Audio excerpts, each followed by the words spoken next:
So rejection really hits us deep. So, if you're trying to get intimate with your partner and they're like, no, I don't want to, you can take that as a real slight. But they haven't said no because they don't. In your head, you're like, wow, well, is something wrong? Do they not love me anymore? Is there someone else? Like, what's going on? But actually, it's just like their hormones. They're like, this is the last thing I want to do at the moment. Do you find that guys have a hard time, even from an energy standpoint, doing that? As human beings, and I think especially as men, we're dopamine addicts, right? And sometimes it's easier to avoid the truth by going for the next distraction. So where's my next dopamine hit? Like, oh, I don't want to have that uncomfortable conversation, so I'll be like, hey, let's go to the beach, or whatever. So just I think being aware of that and being aware of your intention when you do stuff is really powerful. I did? Welcome to Dad Edge. It's good to have you here, brother. Hey, Larry, good to be here. Thank you for having me on. I'm excited to have you on, especially timely for my age. Midlife Mentors, right? Was this a struggle of your own, and then you decided to maybe do something about it? Yeah, I guess I had my own challenges in my 40s. So I gave up my corporate career and moved to an island in the Mediterranean called Ibiza to run retreats, which was great. It was amazing. It was a great time doing that. But the pressures of doing it actually led to the breakdown of my marriage, and my wife left me, and I was in my mid-40s.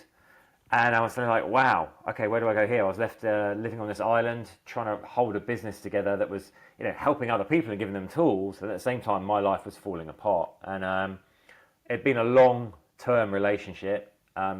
So there were a lot of challenges there in terms about feeling, rejected, not good enough, low confidence.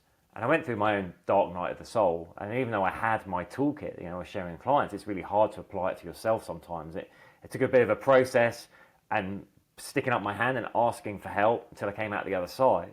Then I was lucky enough to meet Claire, my wife now, very, very similarly aligned. We got together, and because we were running that business, she joined me in the business in Ibiza, running the retreats. We just started to see more and more of our clients of that age group presenting with similar things. We're like, well, there's something here, people are viewing midlife as this kind of like turning point, but in a really negative way. Conversations are having like, well, I just have to accept the fact that I've got an expanding waistline, that I'm going to lose my muscle mass, that I'm going to have my libido shot, that, I just haven't got the energy anymore. And we're like, whoa, no, it doesn't have to be like this, right? There's so much research out there about the things we can do from a lifestyle perspective to counteract it. So we started the Midlife Mentors podcast back in 2019, basically sharing anything to do with health and happiness around midlife. And then from there, the pandemic came, that shut our retreats business, so we pivoted into online. We developed a program called Midlife Reset, which was this approach looking at nutrition, movement, but really important, the psychological aspect of what's going on for you at midlife, and looking at things like values and purpose as well.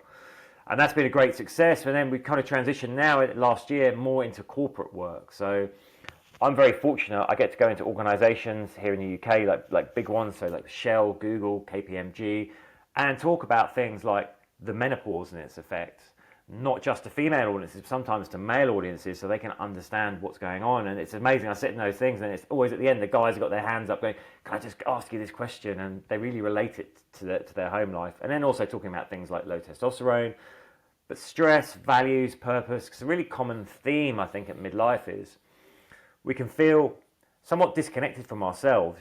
We start off on a career track, driven by our values that we've had when we're young, but maybe 20, 30 years down the line, our values have changed, but we haven't checked in on that. And that can lead to a real disconnect in terms of, who we are. We've maybe made compromises with our relationships along the way. So there's a lot going on, for men and women at midlife that can put pressure on them.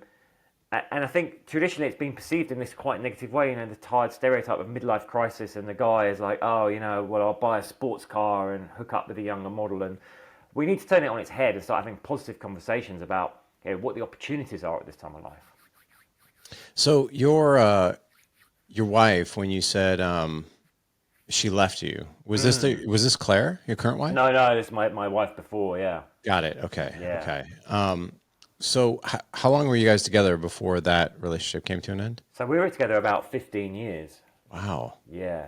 And it was really out the blue as well. So it sideswiped me big time. Wow. And so you were, just to back up a little bit, you were hosting retreats. Mm, You were traveling a lot, yeah. you were teaching this. Were the retreats centered around this? Yeah, so it was a mix. It was kind of, yeah, fitness. So there's a lot of fitness classes, but also coaching people on nutrition, on your mindset, setting goals, how to achieve them, understanding what's going on for you hormonally, like basically the toolkit you need for a more successful life. So, Yeah. yeah, Yeah. So, wellness, like you said, right? mm, So, I'm curious, can I ask you a personal question? of course. What was it like hosting, you're the guru, right? Mm, Wellness, optimal life, all these things, and boom, you get hit with this news. yeah. What does that do to you psychologically and even to your business? Yeah, psychologically, it was really damaging at the time. Like I said, luckily it happened at the end of the season, so we're coming out of retreats. So that was fortunate timing.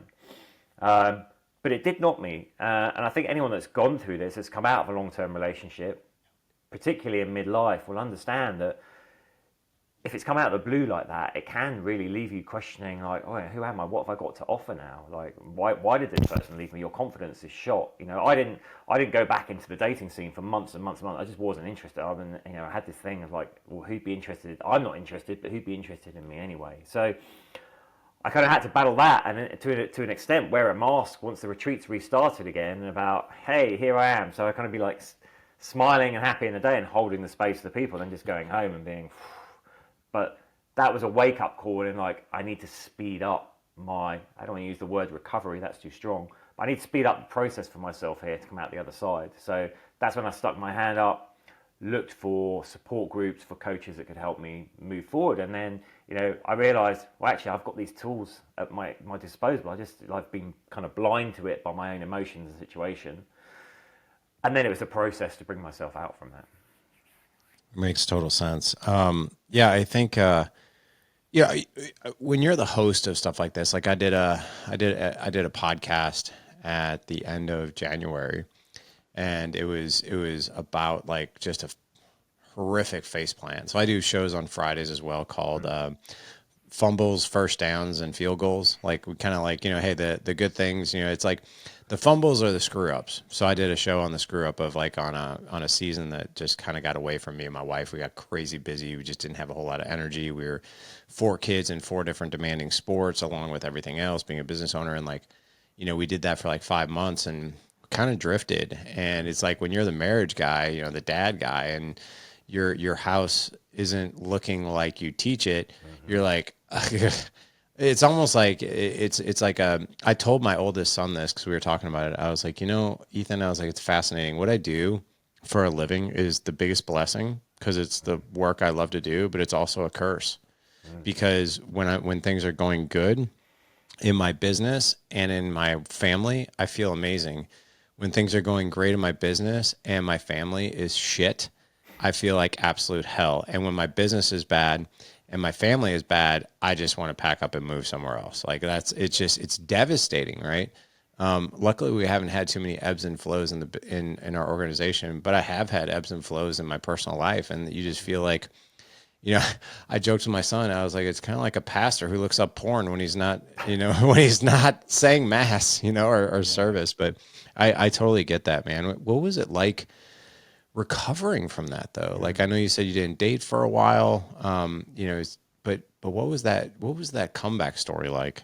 Yeah, so the comeback story I think was, first I understood that I had to have a relationship with myself. If you come out of a relationship that long, you've made compromises along the way. It's inevitable in a long-term relationship. You know that. And a relationship's never 50-50. Sometimes it's 60-40 in your favor, sometimes the other way, and they ebb and flow. But you'll have changed as a person. So I'm like, okay, who am I and what do I want going forward? So that was a really important part of the work, because I think the temptation I've observed for a lot of people can just be to just like go forge ahead, like just move to the next relationship, whatever. But they haven't really figured out maybe what went wrong. So Yeah. I was prepared to look at that. What was my part in that? What part did I fail to play? Where did I go wrong? Perhaps where can I improve the next time around, if there is a next time? And luckily there was.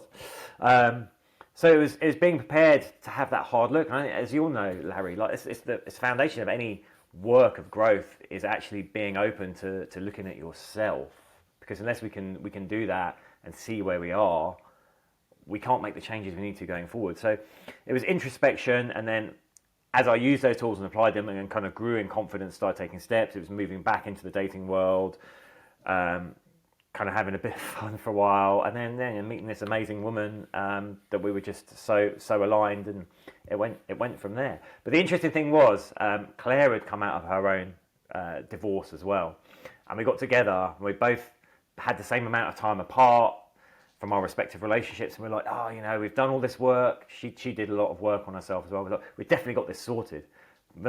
But we actually came into these relationships like still dragging this baggage behind us that we then had to sift through and sort through. But credit to her and to me, I guess, that we stuck with it, and we're prepared to look at that stuff individually and together as well. So, you know, I'm curious though, what were some of the, I know we're going to talk a lot about obviously midlife and all that, but I think that this is, I mean, I'm just going to ask you some of these things because I see this so commonly in our audience. I see this so commonly in our community, as in these relationships that we have, like these marriages that we have, and they're, you know, 10, 15 years. And, you know, we think everything is, I wouldn't say optimal, but it's not, we don't think anything's going away. And then all of a sudden, you know, like I can't even tell you, this is sad to say, but I can't even tell you how many times I would say at least on a monthly basis, there was a time period there, like it was every week I was getting an email from either a member of ours, not so much from the members because they pretty much do the work and they prevent stuff like this, but it was audience members. And it was like these amazing, wonderful, and I respond to all of them, like heartfelt emails about like, I don't know what to do, man. Like my wife and I have been married for 11 years. I thought everything was okay. I came home from work today. She told me she wants a separation, or she told me she wants a divorce, or she told me she doesn't want to be intimate with me, or she doesn't love me anymore, or she just doesn't feel like that she used to. And I'm completely blindsided. I had no clue. I had no idea this was even coming. So I see this all the time. And I've been trying to really rack my brain in a way, you know, to almost reverse engineer that entire situation so we know what the breadcrumbs are right before it happens, because I always hear the same thing. I didn't see it coming, but looking back on it, did you see any breadcrumbs? Did you see it coming? You just didn't see it at the time, but maybe you see it now. Yeah, I mean, it's a great question. At the time, I didn't see it, and it did completely blindside me. But you know, looking back with a different lens, I can see that there were signs, there were breadcrumbs, there were things. You know, and this is part of the work. It's looking like, what could I have done differently? What will I do differently going forward?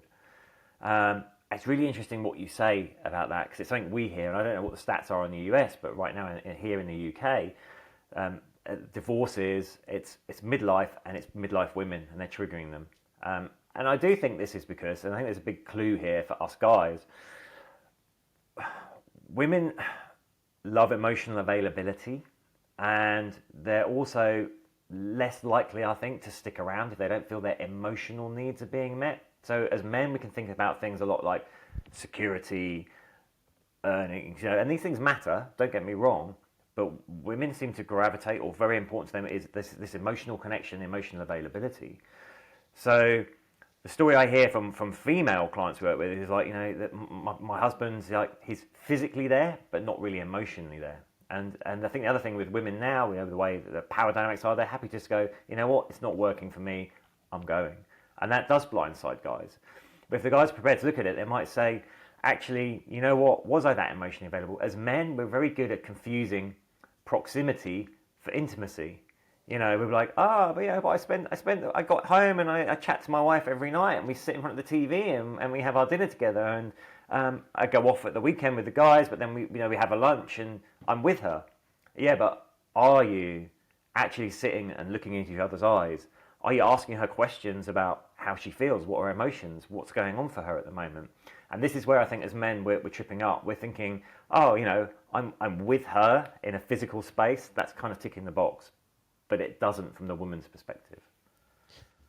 I am so glad you answered that question like that, because I mean, that's, when I think about it, it's like that seems like a very obvious reason, right? But I think if you take, like, even in my position, right, I'm midlife, and I think about, my wife and I, the podcast I was telling you about, we got in this season of like crazy busyness, right? And, one of our core values as parents is we don't miss anything. In other words, like the kids' stuff, like whether it's their Christmas concert or a party or, their sporting events. So like this past like last season in the fall, it was like directing air traffic control. It felt like, okay, you got hockey, I got wrestling. Okay, you got football, I got band. Okay, and there's just boom, boom, boom, boom, boom. And one of the things, and Jess and I have been together, and I'm sharing this story as in service for the audience because I think what you just said is it's sneaky, so sneaky. Even if you're like crazy hyper aware, like I would consider me and my wife crazy hyper aware because of everything we've been through and how we've learned everything, it's still snuck in there.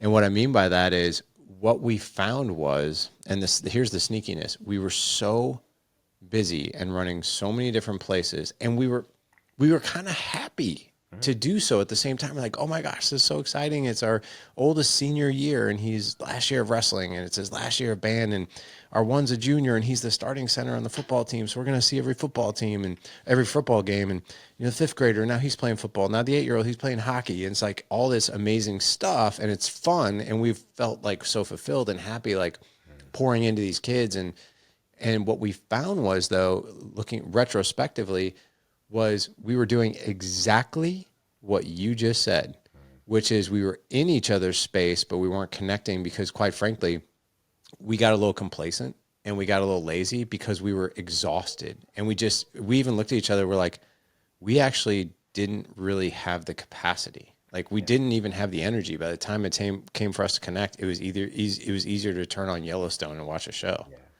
And that hurt us big time because we went through that for months and we became more and more disconnected. And then we looked at each other, and luckily we both, we both have this team approach. We're like, hey, is something off? Like something's off. And she's like, yeah. I'm like, I'm feeling it too. And she's like, we're like, what's going on? And we had to like talk about it. We had to like pull ourselves away from it, like zoom out and be like, what is going on here? And then we realized that we're like, oh my God. So number one, we have no time. And when we do have time, we just don't have the energy or capacity anymore. So how do we fix that? But we didn't even see it. We just sort of felt it kind of sort of festering a little bit, but then it came out when we would get irritated with each other. Yeah. And then we would look at each other and be like, what the hell's going on with us? And but yeah, I think it's so sneaky. You have to be so deliberate with it. Like you have to have so many eyes on it. And even people that teach this stuff, it sneaks in there. Yeah, absolutely. Yeah. I mean, thanks for sharing that story, Larry. And I'm sure it'll resonate with a lot of people because life gets busy, right? Especially the period you're talking about now, coming into Christmas, all that craziness, things going on. But it's sneaky. You're both tired. So when you do finally get that time, you're just kind of like, oh, let's just like watch the TV or something. And right. There's nothing wrong with that, but you need to make that time. And sometimes it's simple as just like going, okay, let's just like grab 5 minutes in the morning and like sit down, look into each other's eyes and go, just checking in. This is what's going on for me today. This is how I'm feeling. Yeah.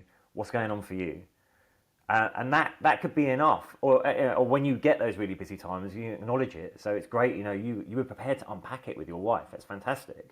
Because I think the problem is for most, I am going to say men, they don't realise it's happening, right? So there's not that they're just like, oh, well, she's just getting really irritable. Oh, I'll just carry on. Actually going, okay, there's something that's not feeling right here.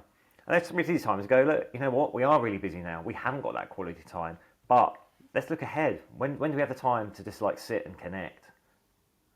It's so important. And selfishly, I think, I get so much from it now. I'm very conscious. I'm very aware of it. Obviously, having been burnt in the past, and when I have those moments of connection, it feels really great and really beautiful. I would agree, and I would agree. I didn't really see it. I sort of felt something like, here's how I described it. Something doesn't feel right. I don't know, but I don't know what it is. Yeah. And I'll be honest, I didn't pay much attention to it. And I think that's probably a symptom of us guys. And I even teach this stuff. I'm like, well, this won't happen to us. And it kind of started to. So yeah, there's a lot of validity to that. I would love to segue into, it's like this perfect storm, I think, of what you're talking about with men with low testosterone and women going through menopause. I think that these are two experiences that each individual probably goes through. Number one, we probably don't understand exactly what's happening to ourselves, and we certainly don't really understand what's happening with our partner. Have you found that that's probably like one of the biggest challenges? Yeah, huge. I mean, Okay. if you look at the female perspective, first of all, and they've got these hormonal changes that are affecting mood, weight, they're getting sweats, they're getting, all these things going on. They're not even understanding why that's happening, right? If they haven't had the education and knowledge around menopause. So they're just like, I don't really understand. I feel like what I hear from women is like, I feel like an alien in my own body sometimes. Or through perimenopause especially, they said, my life's experience of like I'm standing in a room, but someone else is in control of the light switch, flicking it on and off, and I've got no control over it. So they're going through that their own thing. Now imagine if the man on the other side has low testosterone, again doesn't realize it because the symptoms will be so similar to, oh, I'm just getting old, or I'm stressed at the moment, or whatever. But they're feeling fatigued, confidence down. They can't put the effort in to communicate. So already, before we touch on libido, like there's a kind of disconnect there. Both are going through their own thing. They're not really sure what it is, and they're not exploring it themselves, let alone talking to each other about what might be happening. But of course, then if you factor in the libido thing, we know that for menopause and low testosterone, libido can either be fluctuating or disappear. And for human beings, one of our biggest primal fears is rejection, right? Because it goes back to when we were hunter-gatherers. For all we romanticize the lone wolf, but if you were thrown out your tribe, you were dead, basically. So rejection really hits us deep. So, if you're trying to get intimate with your partner and they're like, no, I don't want to, you can take that as a real slight. But they haven't said no because they don't. In your head, you're like, wow, well, is something wrong? Do they not love me anymore? Is there someone else? Like, what's going on? But actually, it's just like their hormones. They're like, this is the last thing I want to do at the moment.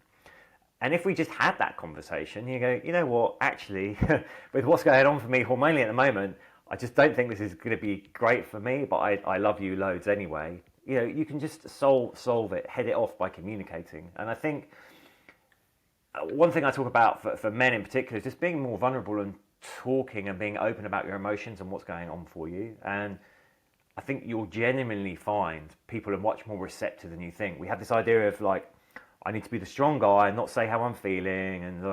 But we're in a romantic relationship. We want to open those doors, be vulnerable, like have that connection. And that's what we're really talking about, having the connection. And the menopause, the low testosterone, that will to some extent sever that connection, right? Because you're going through your own thing. And we all know, like when you're going through your own thing, you haven't got much attention for anyone else. So it's about having those honest conversations.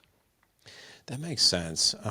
Let me ask you something about the vulnerability thing, though. I just had this psychologist on. It was several months ago, but his name was Mark Azulay, and the guys loved his stuff because and some of the stuff he said made a lot of sense. So like, I really think that there's like this dichotomy of vulnerability that men have to balance for them to feel good about it and for even their partner to feel good about it. Let me explain what I'm talking about.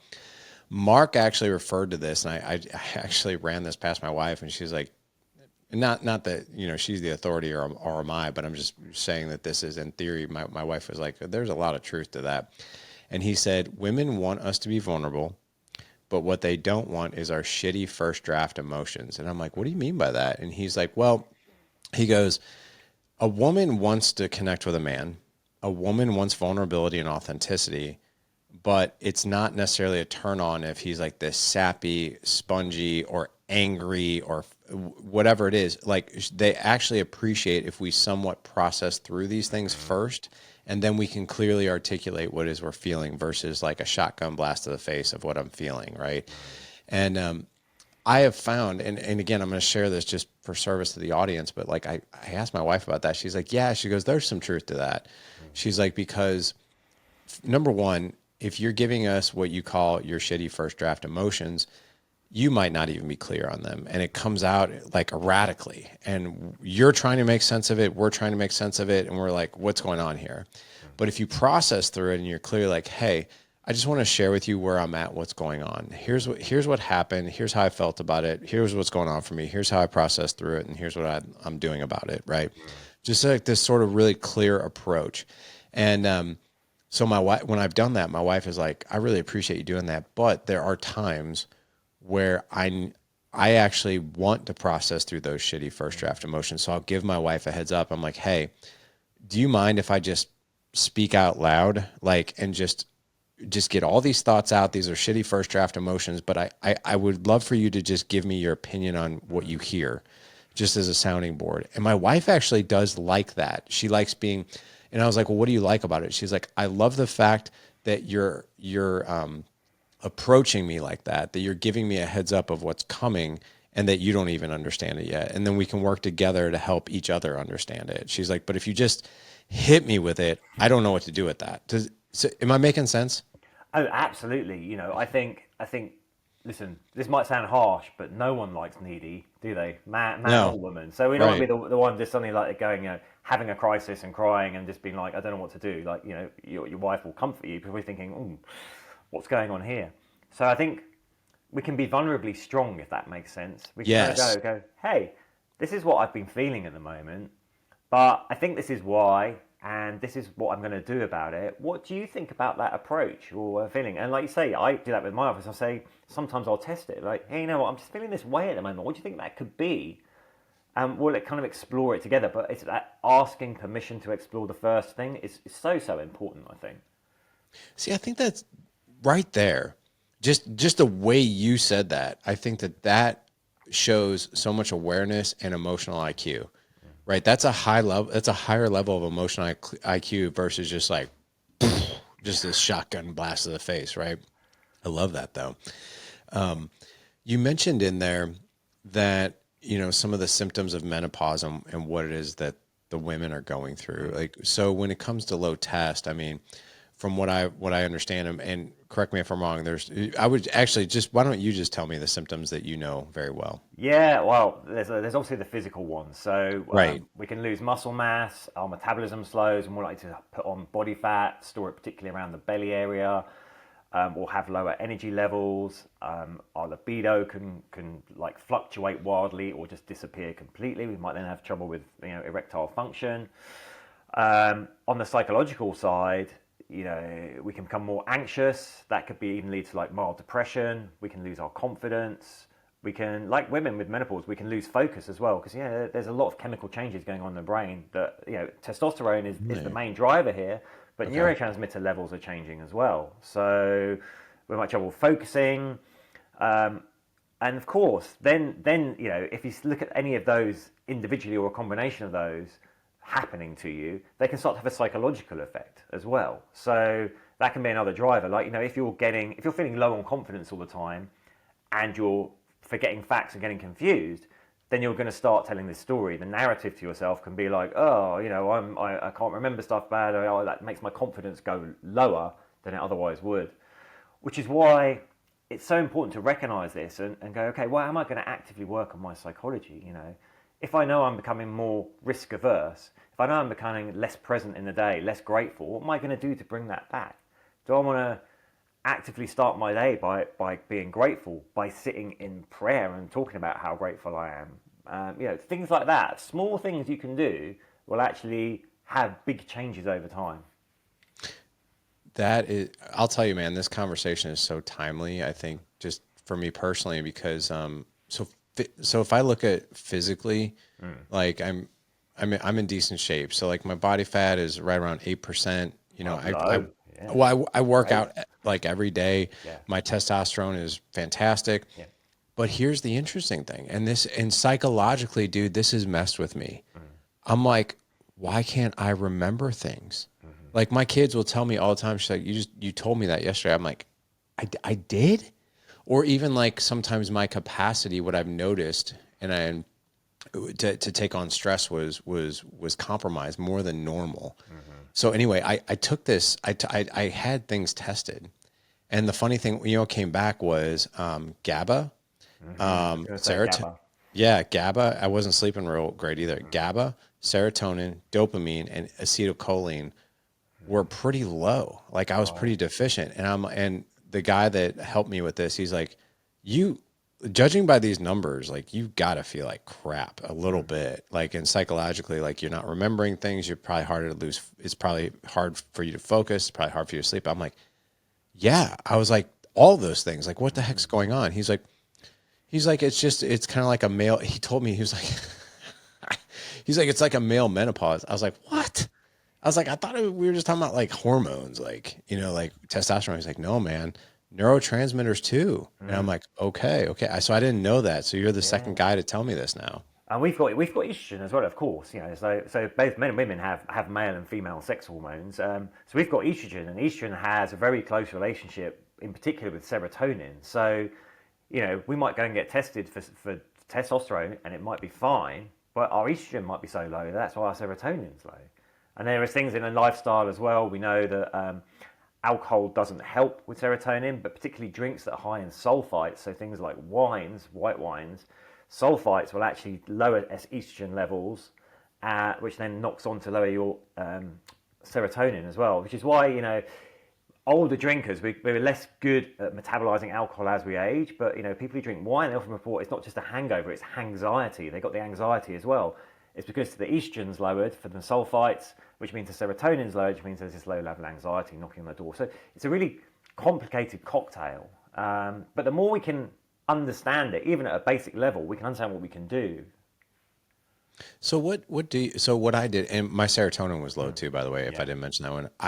The thing that I did, and I've been doing this now for a while, I just went on Amazon and I bought these high bioavailable. They were a little bit on the expensive side, but I bought these supplements, and specifically for GABA, for sleep and that kind of thing, for serotonin, for dopamine, all these things, and I feel great again. How fantastic. Yeah. So like, but it's interesting. I would have never. I just thought like, oh, I'm just got a lot going on. Like I would have never thought like those neurotransmitter levels were low. Yeah. But, there's a key there, Larry. I know, like, you do have a lot going on, right? You referenced it. You've got your family stuff, you're running a business. So there's a potential there for your stress levels to be high. And that in itself, like, can affect all your hormone pathways and your neurotransmitter pathways.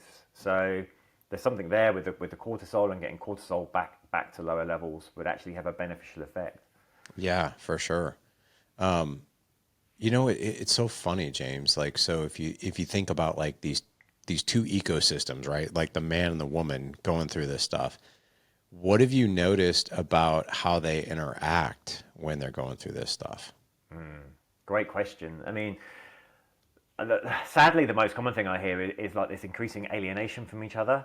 I think, as we touched on, if they're both individually going through this process, they don't really understand themselves and makes them feel not quite themselves.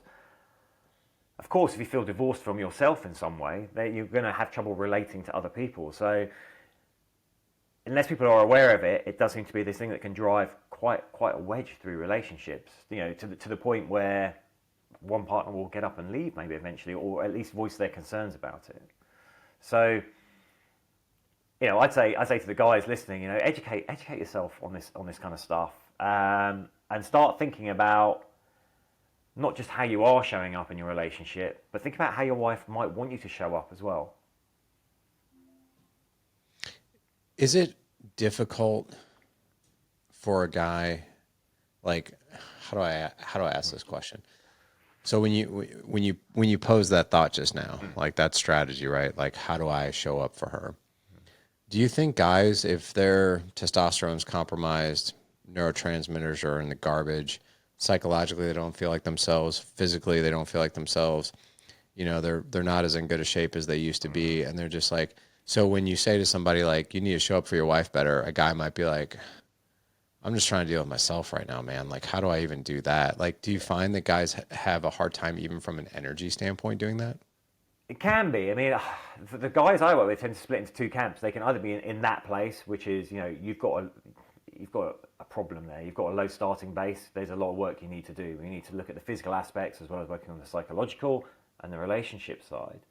But then the other thing that I'm sure you'll see a lot is you get guys that are like high achievers. So yeah, they're hitting the gym, they're in the corporate jobs, but it's where I think about not where's your time going, where's your energy going, right? So don't think in time, think about energy. How much energy are you putting into your career, job, whatever, versus your relationship? And is that optimal, not only for you, but for your wife? And what we forget is, I think, in a relationship isn't two people. There's three entities. There's you, there's your partner, and then there's the relationship itself.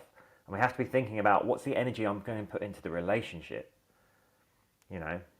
Interesting. So let's put these pieces together. You know, you've got a married couple, you know, that are going through their things. Like how do we come together, be our best selves and support each other, but from a place where we like truly understand what that other person is going through versus like, oh, I'll just support them. Because I think that that's almost, or like, I love this one. I'll just be better for them. I was like, well, what does that even, that doesn't mean a thing, right? It's like, how do you do these things?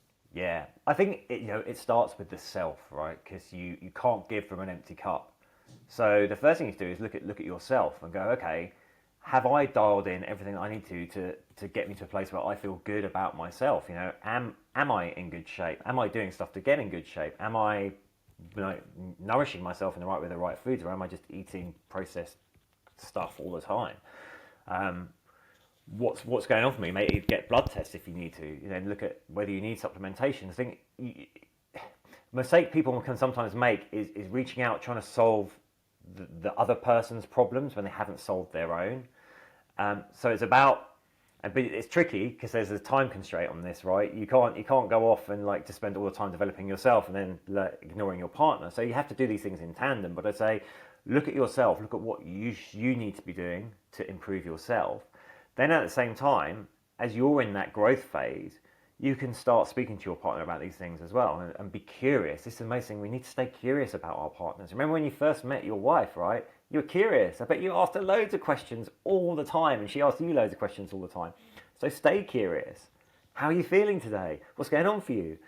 What would really excite you next week if we could do anything? You know, and just start exploring and having open conversations, and don't be afraid of the hard conversations, right? Because resentment is something that will slowly poison a relationship over time, and it's easy to fall into that. If one or the other partner thinks they're not getting what they want from a relationship, so have those open, honest conversations, and as much as you can. I think that's really, really important to do. Which is how just stay curious with each other. Just have conversations that you used to have when when you were younger. You know, I mean, I Do think stuff together. Do yeah, stuff do stuff together that's together. fun. Yeah. Do you think a lot of people, a lot of couples in their midlife, like they lose the friendship with each other? I think they can do. I think it's hard to generalize. I think some people can become strangers to each other in a way, like they're not meeting their emotional needs for each other, as we've discussed. I think the other trap people fall into is they can become friends rather than romantic partners or lovers, right? Right. They can Yeah. fall into Yeah. the friend. It's like, okay, we're just a great team working together. This is great for now, and that can feel great, and maybe that suits some people. But longer term, that's probably not likely to work out because at the end of the day, there was a physical attraction, a romantic spark, and that probably needs to be part of the relationship. So be careful of being in the friend zone after a long time in a relationship, I would say. I 1,000% agree with that. You have to keep that intimacy on point for sure. I guess where I was getting is do you think that most couples try to hop over that friendship thing? We're like, hey, let's go have fun together. Let's do things we used to do in common together. Like, and we go from like this sort of partnership of like, we're just managing everything that we're doing, our jobs, our kids and everything else. And then we jump over to intimacy and we're like, well, wait a second, we haven't even like hung out. Yeah. Like we don't even really like do much together anymore besides sit next to each other in the same space. Yeah. I think Yeah. it's really, again, being honest and being intentional about your things. Like, oh, am I suggesting that we go bowling together because that's going to give me my dopamine hit and we'll be hanging out together, but not really connecting? Or is it that we're gonna do something together that is gonna lead to more deeper emotional connection? And just getting that balance right, because as human beings, and I think especially as men, we're dopamine addicts, right? And sometimes it's easier to avoid the truth by going for the next distraction. So where's my next dopamine hit? Like, oh, I don't want to have that uncomfortable conversation, so I'll be like, hey, let's go to the beach, or whatever. So just I think being aware of that and being aware of your intention when you do stuff is really powerful. I agree. I think that's really, really important. Because I think that that is a symptom that a lot of us aren't really, it's not even on our radar, really. What I mean by that is, how many times if you have nothing else to do and you're trying to avoid something, you just get on your phone, you start scrolling, Oh, and that doesn't deepen any relationship no. that's in person, right? I mean, we could talk about social media and phones. I think, there are positives, but I think overall they've done so much damage to relationships and human psychology. We know that the algorithms are designed to keep us scrolling, that we get that dopamine. If anything, it's made us even more dopamine addicts than we were before these things appeared. It's I agree with you. In fact, I read, I don't know if you know who Dr. John Deloney is, but he wrote a book called, yeah, Building a Non-Anxious Life. And he talks about this, that if you are constantly seeking dopamine, whether it's scrolling or whether it's doing something or distracting, it's like you always got to be busy doing something. Rest will feel like stress. Yeah, It's crazy, isn't it? yeah, It's like you can't sit down and take a deep breath because you're like, oh my gosh, like if I sit still, all these things are going to unravel if I don't do them. yeah. Yeah. No. How do you guys help people? Because this is you and Claire both, correct? I mean, I know you Yeah, both individually have your lanes and your yeah. expertise, but you guys go about this together. We do, because we find having that masculine feminine dynamics quite helpful for people sometimes. So the way it tends to pan out is that I'll generally coach men, Claire will generally coach women. That's not always the case, but in terms of the workshops, corporate work we do, that again could be individual, or it could be both of us together. Because sometimes they like, okay, we've got a couple here talking about this subject, and we've got the masculine and the feminine, and of course, there's certain people in the room might feel more comfortable speaking to a woman, certain people might feel more comfortable talking to a man. So yeah, and I feel very blessed to be able to do this work with Claire and with my wife. How does Claire work with the women? Like, what are some of the things that the reason I ask this is because the guys who listen to this show, they're always really crazy intrigued about like, what do the women say about this? Yeah, So I'd be curious, like, can we give men like like let's bug the phone first yeah, yeah, yeah. for a second, right? Let's bug the phone and like let's talk about what the women are talking about so the guys know what's going on. So like, how does she help women? Yeah, so I'd say that something that I hear very commonly from female clients, from Claire's female clients, is just feeling a bit lost in midlife. So often the thing is, they've given a big part of themselves to either raising a family or career or both, right? And that is a big job, as you know. So it could be that point now where the kids are at that age where they're leaving, going off to college, going off to work, and suddenly it's like, wow, my role as a mother, of course, that role never ends, but my day to day role as a mother has ended. But who am I now? So the questions for women tend to be more around what are my values? How will I feel fulfilled? What's my purpose? Those are the kind of things that the female clients tend to work on. So these would be good conversation starters for the men out there. Would be to actually talk to your wife about, oh, what are your values? What would make you feel really fulfilled? And see what they say. Interesting. Is there we talked about some of the way like I want to back up for a second with this whole menopause thing for a second. We talked about physically and psychologically what's happening. I know you said like women feel like I feel like an alien in my skin. I'm gaining weight. I don't understand why.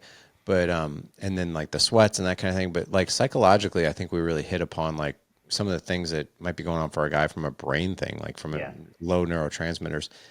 Is it the same psychologically for women, or is it something totally different? It's similar. Again, it's on an individual basis because we're all individual people. But arguably, it's worse because a lot of the neurotransmitters are estrogen driven, and obviously, it's estrogen that's fluctuating and dropping away, which is why through perimenopause in particular, the mood swings, the lack of focus, the trouble with memory can be pretty extreme. And the hot flashes, we talk about those. I think it's important to understand it's not just getting a bit hot like we've done a workout. It's like sudden, like real intense heat, so you can't actually think about anything else. And that's just one of the symptoms. I think there's like 60 odd menopause symptoms now. But for women, yeah, the psychological thing, and of course, at that age, I think what we need to remember is here's a big one. As men, our drop in testosterone doesn't mean the end of our reproductive cycle. We can carry on fathering Right. children till we die. But Right. for women, menopause does mark the end of their reproductive life, and that's quite a big psychological thing to consider. And then they've got questions about, well, who am I now? What is my role and my value in society? And I think if we look at the socio-cultural aspects, through centuries, the old woman was kind of revered in most cultures as a person to go to for wisdom, for knowledge, etc. In the modern world, that's kind of lost. Old people in general, but old women in particular, have been dismissed. But obviously, we're living longer. We have a lot more to offer.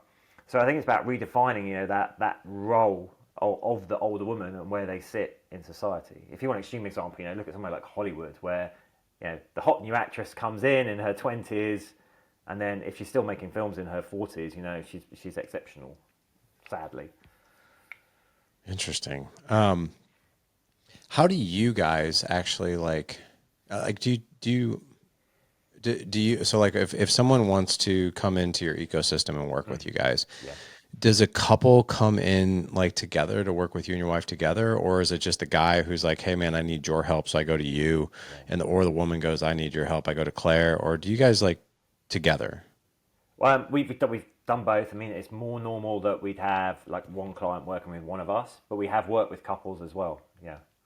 Interesting. Okay. And then what does that usually look like? How long do you work together? Like what type of things do they learn? Like what skills do they get to learn to work? Obviously understand what they're going through individually, but Yeah. then also like, because I love how you said like this three being type thing, like where it's you, it's the other person, but then the relationship. So I'm guessing like your coaching probably revolves, and I know you guys also have a holistic approach. Is it all three of those things usually?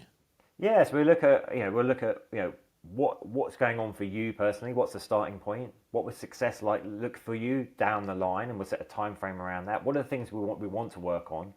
But also, through a process of questioning and answering, discussing, we're like, what are the things maybe that you're not aware that you need to work on? That's on the individual basis. Then there's a relationship itself. Where is that at the moment? How are you both feeling about it? And again, we can ask the questions and dive into it, and then look at the work we need to do there. Like, how much energy are you putting into the relationship, both of you? Maybe the guy's putting 10% in, the woman's putting 80% in. Clearly, there'll be a disconnect in energy. Someone's not going to be happy there. So, just looking at things like that, you can construct a framework for people to move forward with.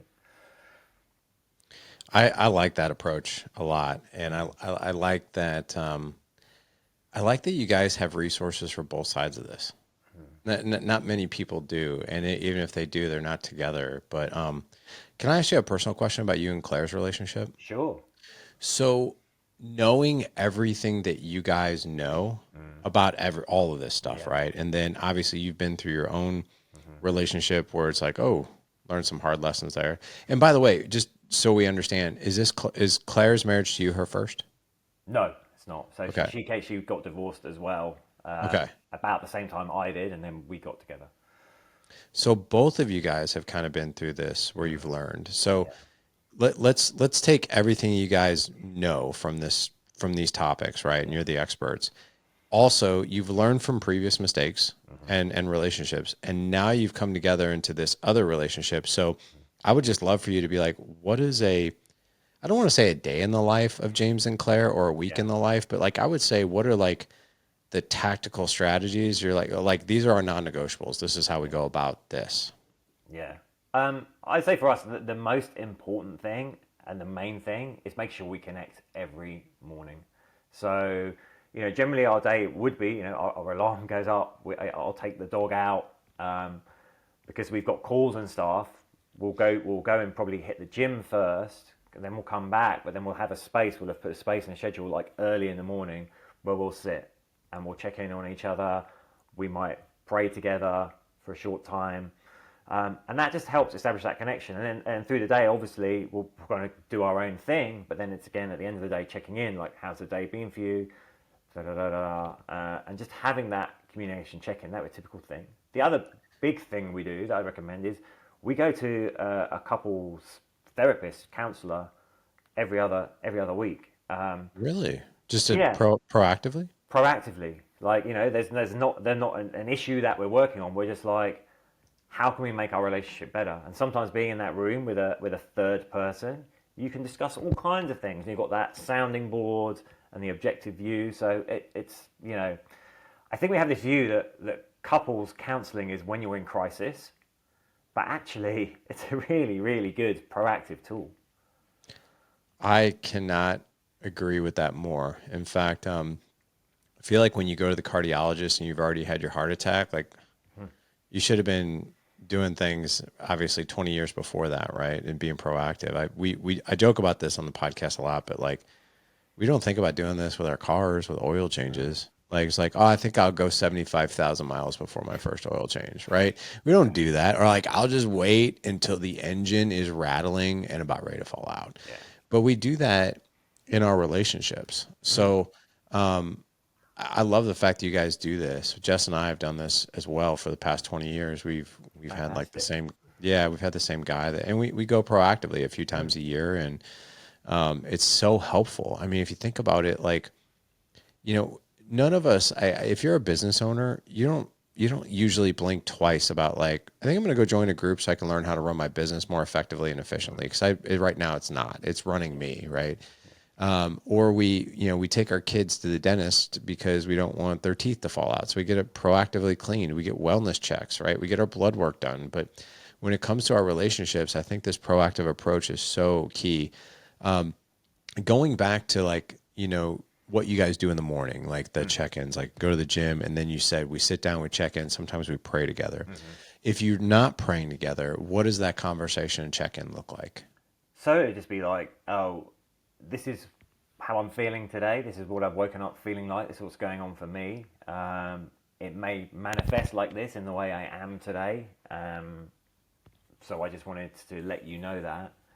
And then I'll ask, then Claire would volunteer the same information. Because I think in a relationship, we can often assume what the other people, we think we know them so well, we'll assume what they're feeling, what they're going through. So we might pick up the wrong cue.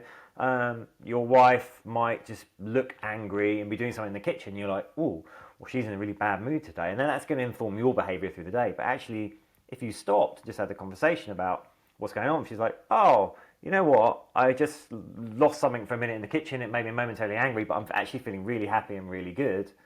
You're going to have a completely different energy towards each other than if you thought she was just angry for the day.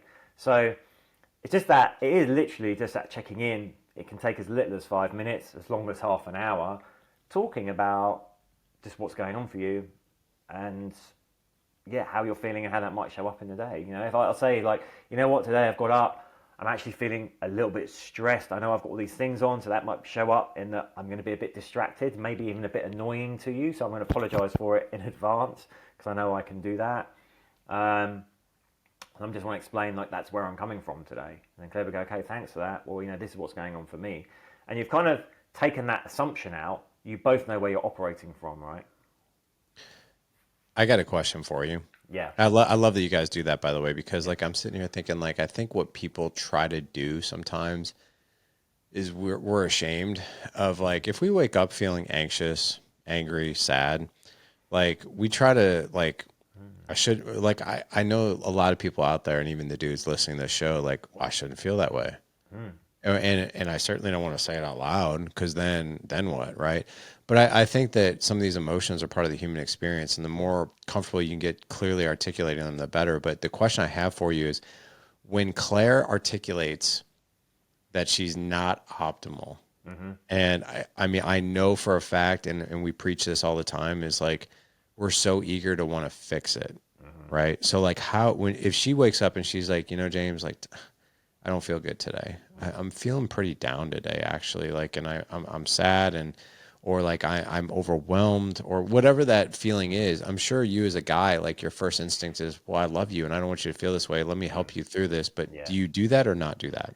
I've learned not to, because I think as guys we always want to offer the solution, right? We're solution focused, but women aren't always looking for the solution. So I'll check in. I'll be like, okay, wow, sorry you're feeling that way. Like, is it something you want to explore? Do you want to talk about that, or is it just the way you're feeling? Do you want to talk about maybe what you could do about that, or is it just no, just leave it for now? And then I'm putting the choice in her hands because That's great. yeah, but the feedback I've had from lots of women is they find it really frustrating that when they're voicing their emotions, men will jump in with like, "Well, here's the fix," and they're not looking for the fix. They just want to be heard, right? As human beings, we want to be heard, to be seen, and to be understood. And sometimes it's just about listening and holding that space, not offering a solution. Yeah. And that can be really powerful. But I also want to touch on what you said there, Larry. Like, listen, the human experience is that no one, despite what social media would have you believe, no one has it all sorted. No one gets up every day like, yeah, today I'm going to smash it. We have our ups and downs, and it's just part of life. So it's fine to feel that and actually acknowledge it. I think the worst thing we can do is try and put a lid on it. Go, oh, I shouldn't feel that way, so I'm not going to allow myself. Just acknowledge it, and even by acknowledging it, sometimes we can dissipate it. And one tip I'd share that works for me and has worked for other people is like gratitude and fear or anxiety are opposing states. So if you do wake up in that state, if you can, just spend some time going, actually, you know what am I grateful for from yesterday? What are 3 things that were amazing yesterday in my life that were great, and 3 things I'm grateful for generally? And actually allow yourself to feel the emotion of being grateful. Like, you might be like, oh, you know what? It's a beautiful sunny day today. It's cold outside, but it's a beautiful sunny day. That's great. I can see the sunshine. If you can let the emotion in, you'll find it can help relieve that anxiety, that kind of down feeling. That makes total sense. I like that. I'm going to pose this question to you because I'm not exactly sure what direction we could go in from here, but is there anything that we haven't talked about that you think would be important and meaningful? Great question. I actually think we covered a lot of ground, Larry. I mean, we talked about the menopause, low testosterone, relationships, looking after the relationship itself. Yeah, I think we've covered a lot there. Okay. Well, let's do this. How is it that, so like if guys are listening to this podcast and are like, man, I'm picking up what you're putting down. I want to know more. What is the best way for them to inquire or follow you, or what does that look like for them? Yeah, so you can check out our podcast, The Midlife Mentors. Come to our website, themidlifementors.com. From there, you could book a discovery call, drop us an email, and follow us on socials as well. So Instagram, TikTok, we're obviously at The Midlife Mentors or at Midlife Mentors, depending on the channel. Got it. All right. Well, guys, you won't have to look very far for that at all. We'll have a link in the show notes for all of these things for you. If you head on over to thedadedge.com/520 for this show. Again, thedadedge.com/520 for this show. And hey, real quick as we head out of here today is my son's 19th birthday. It's crazy. Ooh. Yeah, he's almost out of the teenage years and into the 20s, which wow. It's crazy. Crazy. Lots of lessons, that's for sure. James, I can tell you, man, this has been really, really good. Not only have you tremendously helped the audience, but you said I'm like, wow, like that could be what's going on. Like as far as like sometimes my memory, or like I just feel like I'm trying to fit 40 pounds of potatoes in a 20-pound bag. Like so, I tell my wife, it's like there's just only so much information to get through. But I have noticed since I've incorporated some of these supplements that it's been super helpful. But thank you for coming on, and thank you for helping, guys through this transition in life. Because I'll tell you, this is where I think I see the most surprises for a lot of guys. Like it's almost like when we get married, kind of like maybe in our 20s or 30s, things are kind of steady, for like a decade, 7 to 10 years. And it's right in these, like, I would say early 40s, that suddenly things kind of just start to go awry, and we just like, what's even happening here? Yeah. So that you provided a ton of clarity for that. So thank you. Oh, thank you, Larry. It's an absolute pleasure to be on, and such a great host. So thank you for making it so pleasurable and easy. Oh, well, my pleasure. And hey, by the way, I joke with this, but I mean, I know you guys in the UK don't have an accent, but over here in the States, we could listen to you guys talk all day long. We just think, man, and if my wife was in here, she would probably be purring, because with a man with an accent, she just is like, oh, it's just like so dreamy to me. I Thank joke with, you. dude, I joke with my wife. She's like, we should go to Europe sometime. And I was like, yeah, I'll buy a round trip ticket and you can get a one way because you probably won't come home with me. But thank you, man. Thanks for coming on. Oh, thank you. Thank you so much. You bet. Gentlemen, like I said, head on over to thedadedge.com/520 for this show. We'll have all the links in the show notes for you, for James, for his wife, Claire, all these resources for you. So if you're feeling anything that he talked about today, he might be just a fantastic resource for you to hang out, for you to dive into. I know for me, just spending this 1 hour with him was tremendous, super learning experience. So James, thanks again. Thank you. You bet. Gentlemen, go out. Live legendary. Take care.